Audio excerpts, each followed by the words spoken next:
बसला का आजी या? हा मी बसलो. तू कुठं गेलती मग इकडे? मी गेलती मा मैत्रिणीच्या इथं, तुमचं काम होतं तर गेलती मा मैत्रिणीच्या घरी गेलती काय? असं आहे काय? कवाची या तुम्हाला एक गोष्ट माहीत झाली का वा? आपल्या गावातली एक गोष्ट माहीत झाली का तुम्हाला?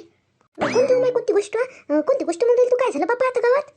माय एका 18 वर्षाच्या पोरीनं लग्न केलं म्हणते माय आपल्या आपल्या गावातल्या. चांगलं 22-23 वर्षाचं पोरग आहे म्हणते, त्याच्यासोबत लग्न केलं म्हणते माहिती ना लग्न. कोर्टात गेलती म्हणते बाबा आणि कोर्टातून लग्न लावलं म्हणते तेईनं. ओ मा बाई बाई बाई, हां 18 वर्षाची पोरगी तिने लग्न केलं म्हणतं. माय बाई एवढी घाई झाली का तिने लग्न करायची? अहो माय आजी तुला सांगतो, आता 18 वर्ष झाली म्हटलं ती. हां माझ्या एवढी आहे. आणि म्हटलं तिने लग्न घेतलं म्हटलं करून. माय बाई तुला तुला कोणा सांगितलं वा? तुला कसं माहीत झालं व? मला बरोबर माहीत झालं, मला माहीत राहते बरोबर. पण माय आजी तुला सांगतो, पोरगं काहीच नाही करत म्हणते ना माय. हां आणि ते लागन तर घरची चांगली आहे बरं, आणि पोरगं काहीच नाही करते म्हणते वा. आणि त्याचं घरही नाही बांधलं माय, काहीच नाही, असंच पडकं पडकं घर आहे. हां आणि त्याच्या घरी जातो म्हणते माय आता ती लय आवडला असा ना तो बापा. आता काय करण ते पेरे बांधाई असते म्हणते ना, तर झाली असं ते भोकणी म्हणून तिला दिसून नसून राहिलं. लहान हिंमत बापा तिची. हां एवढीशी नाही म्हणते तर लग्न करून त्याच्या घरी जातो म्हणते. हां लहान पक्क्या हिमतीची असून होती. अहो आजी तू पायशी ना तिले, तू म्हणशील नाही म्हटलं माय. हां तोंडावरची माशी नाही हाकलत म्हटलं. एवढी तर तू म्हणशील माय किती गरीब पोरगी आहे हे किती कस नाही. हां खालची मान वर नाही करी म्हटलं. म्हटलं आता डायरेक्ट लग्नच घेतलं तिनं करून. अशा कशा करते माय पोरी येईल काय अक्कल नाही राहत काय? गहाण ठेवते का अक्कल आपली? एवढं नाही समजत का कोणत्या परसोबत लग्न केलं पाहिजे कोणत्या नाही? आपली जिंदगी कशी कटन बा समोरची याचा विचार नाही करत बिचाऱ्या. म्हटलं त्या जर माय बापान दिलं ना करून तसं असं केलं असतं व तुला काय सांगू. असा दिल्ला पाहून तसा दिल्ला पाहून केलं असतं माय. आणि स्वतःच्या हातानं काही वंगायला चालते माय त्याईले. बसल्या वा? हा हा बसलो ना मालनबाई बसलो. तुम्ही कुठे निघाला माय दोघी सासू ना इकडे? चाललं होतं इकडे बाहेर चाललं होतं. तुमच्या कायच्या गोष्टी चालू होत्या? असं करते पोरी तसं करते पोरी ऐकायला येऊ राहिलं तुम्ही मला. काय झालं? कोण काय केलं व? कोणाच्या पोरीची गोष्ट चालू होती माय? 18 वर्षाची पोरगी आहे म्हणते आपल्या गावातली कोणाची तरी, तिनं लग्न केलं म्हणते बापा पाहून. आपल्या काळात दे बापा 18 वर्षाचा झालं का लग्न लावून दे माय बाप आपले. तर आपल्याला वाटते काय बापा एवढा लवकर लग्न देते लावून, तर आपण आपल्याला असं झालं नाही पाहिजे. आणि ह्या आता बापा जशा माय बापने देत तर स्वतःच घेते करून लग्न. हे काही नाही माय बापाने लावून ठेवलेल्या पोरवी म्हटलं माय ह्या अशा करते. नाही काकू तसं नाही आहे. आता माय बाप काय म्हणते का त्याला लग्न करा म्हणून एवढ्या लवकर असं? असं म्हणतच ते का म्हणते आई बाबाला वाटते आपल्या पोरीनं असं लग्न पळून जाऊन लग्न केलं पाहिजे म्हणून. आता ह्या पोरी शिकून सवरून अशिक्षितासारख्या करते. स्वतःच्या हातानं स्वतःच्या पायावर गोटा पडते. कोणी कोणासोबत लग्न करून घेते. त्यात माय बापाचा काय दोष आहे सांगा बरं तुम्ही? कोणत्या माय बापाला वाटते माय आपल्या पोरीने आपलं नाक कापलं पाहिजे म्हणून? तुम्हाला कोणी सांगितलं पोरीने लग्न केलं म्हणून? कोणाची पोरगी काय होईल कोणाची नाही तर? तुम्हाला कोणी सांगितलं? हे बबली सांगून राहिली बापा. आता तिकडून आली तिच्या मैत्रिणीच्या घरून तर म्हणून राहिली का मला माहीत झालं म्हणते तिकडे.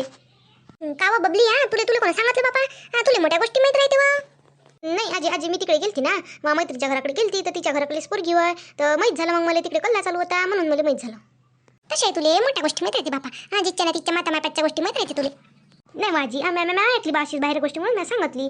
मला काय करावं लागते नाही तर. चालली बा मी चालली बा आता घरी. मी चालली घरी. येतो मग आजी. मग येतो काय? इल्या बऱ्या बापा कुठच्या गोष्टी माहीत राहते? एवढीशी पोरगी लिहिता एवढीशी तर हाय म्हटलं. पोरीसोरीनं काय एवढ्या गोष्टीत लक्ष घालावं? कायची गोष्ट माहीतच राहते बाई इल्या पोरीले. हा पण मला हे तुझी गोष्ट खरी आहे. इलेनी काय कुठची गोष्ट माहीत राहते पण मलाच तर बापा किती गोष्टी सांगते. घरी येते ना कधी कधी बसाले अशी येते बसाले जे गोष्टी सांगते व साऱ्या गावातल्या गोष्टी माहीत राहते तिले. कोणाचं पोरगं काय शिकत आहे, कोणाचं पोरगं कुठं राहते, कोणाची पोरगी कोणासोबत चालू आहे, कोणासोबत कधी लग्न केलं, कोणता बुडा अलग राहते, कोणती बुडी अलग राहते, अशा साऱ्या गोष्टी माहीत राहते माहितीले. आजीबाईचा बटवाच आहे मग आता काकू. हा खरंच ना खरंच आजीबाईचा बटवाच आहे पोरगी. जिच्या ना तिच्या गोष्टी माहीत राहते म्हटलं. एवढीशी तर नाही लागन तर. मी म्हणतो पोऱ्यासोऱ्यानं एवढी कोणत्याच्या गोष्टीत लक्ष घालणं बरोबर नाही आहे. म्हणा तिच्यासोबत राहते हे. आता माघारी लय वेळा येते तिच्या गोष्टी, लय वेळा नव्हते तिचं तर तिच्या गोष्टी ऐका लागते फक्त. यानं माय असं केलं, त्यानं माय तसं केलं, यानं माय घरी येऊन हे सांगितलं, यानं माय त्यानं माय घरी येऊन हे सांगितलं. मला कधी कधी वाटते माय सारे लोक काही हिच्याच घरी जाऊन सांगते का व? आपल्या घरी नेत बापा म्हटलं कोणी काही सांगाले. साऱ्या गोष्टी इलेच माहीत राहते बापा. निच्या मायला माहीत राहते म्हटलं. त्यानं माय आईला हे सांगितलं, माय आईला हे सांगितलं, हिचं हिच्यासोबत भांडण झालं, तिचं तिच्यासोबत भांडण झालं. ह्याच गोष्टी राहते तिच्या. अर्ध्या गोष्टी तर माहिती हातच्याच लावते. पोरीसुरीनं एवढ्या गोष्टी तर अशा काय एवढं लक्ष घालावं मी म्हणतो. आईचं वय आहे का ह्या पोरीचं? मोठा बेकार गुन्हा ह्या पोरीच्या. तिची गोष्ट तिथं तिची गोष्ट इथं लावायची. आता आपल्या पोरीसोरी होता नाही किंवा आपल्या पोरीसोरी नाही बापा अशा इच्छी गोष्ट तिथं तिची गोष्ट इथं. गुण मोठा बेकार आहे हिच्या अंगात. इथे मासुमर काऊन नाही थांबली आता तुला सांगतो एकदा. मासुमर नाही बोलत, ते जास्तीच्या गोष्टी करत नाही. एकदा नाही काय अशीच आताची इतकीच गोष्ट होय. आली माघारी आणि सांगितलं मा तिकडल्या घरच्या गोष्टी सांगू राहिली माईच्या. आजी तुम्हाला त्या आजीनं असं म्हटलं, आजी त्या आजीनं तुम्हाला तसं म्हटलं, माघारी येऊन त्या आजीनं असं सांगितलं, माघारी येऊन त्या आजीनं तसं सांगितलं. अशीच लावे गोष्टी. एकदा ऐकली म्या, दोनदा ऐकली, तिसऱ्यांदा आली. तिसऱ्यांदा ज्या झाडली का नाही तिची म्या, तुला माहीत नाही का म्हटलं मी तिशी बोलत नाही, काही लेणं देणं नाही. तर मग काय म्हटलं तिच्या गोष्टी माघारी येऊन सांगत असतं म्हटलं. बिलकुल माघारी यायचं नाही, माघारी तिच्या गोष्टी सांगायच्या नाही म्हटलं. म्हणून माहिती मी आल्याबरोबर अशी उठून पाहिली ती माझ्यासमोर थांबतच नाही, ते ठरतच नाही आता तेव्हापासून. मी म्हटलं तिला चल म्हटलं मग आता तिच्या घरी जाऊ म्हटलं आपण. काय असं म्हटलं काय विचारतं म्हटलं मी त्याला खरंच.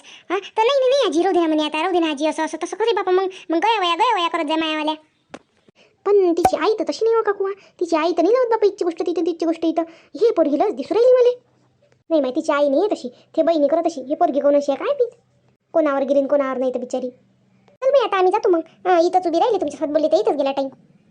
पण तुम्ही दोघी सासा सुना चालल्या कुठं वा? चाललो होतं माझ्या टेलरिंगच्या घरी चाललो होतं.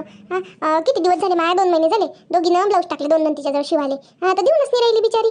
2-4 वेळा फोनही केला तिला, देणं करून देऊनच नाही राहिली. आज देतो उद्या देतो करून चकूच करेल जशी. तर आज मग गेली म्हटलं चल म्हटलं तिच्या घरी जाऊन घेऊन येऊ म्हटलं. असं होय काय? मी म्हटलं कुठं निघाला बापा म्हटलं दोघी सासा सुना. टेलिरीनं माय आजकाल खरंच लय चक होते.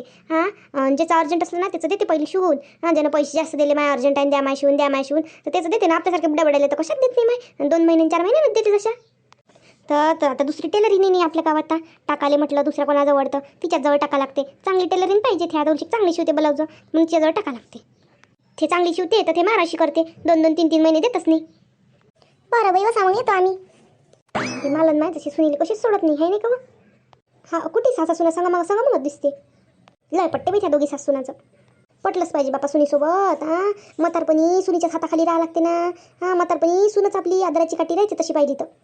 आपले पोरं आपले पैसा आदला दिन हे दिन सारं दिन. पण करते का हो कोणी? खाप्याचं हागामुत्याचं कोणी करते का हो? म्हातारपणी झालं नाही म्हणजे मग सुनच करते ना. खाटीवर पडल्यावर तर माहितीच्याच हातात राहते सारं, तेच करते. शेवटी ज्याचं त्यालाच करावं लागते माय, कोणी बाहेरचं नाही येत.